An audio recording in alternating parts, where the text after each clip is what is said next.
Teil on 3 sekundit. Tere, kas sinu vanavanemad on veel elus ja saavad ise hakkama? Ma ei saa midagi aru. Sealt ka otsustan.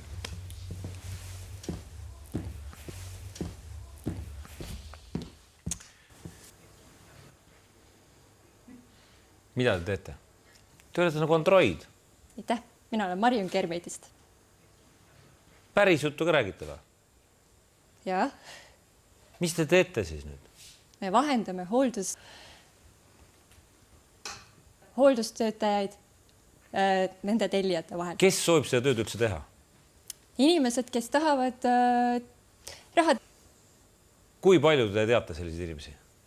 Meil praegu soovib juba 6 inimest tööle tulla. Mida see tähendab?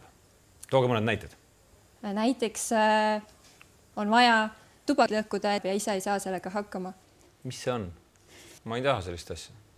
Kui palju ta palk hakkab saama? Alates 8 eurot miinimum. Kuus? Ja 80 miljardit eurot aastas.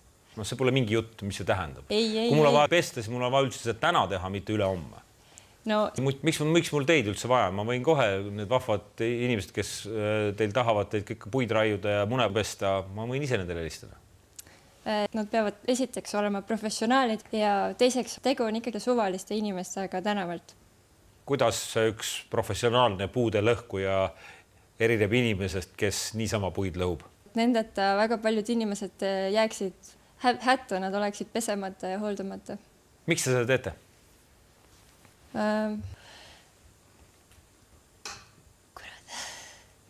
Kas see on mõeldud ainult surnud inimestele? Ei ole.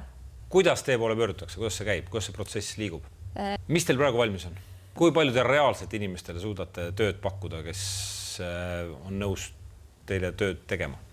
Kust ma tean, oota, ma seda ei küsi.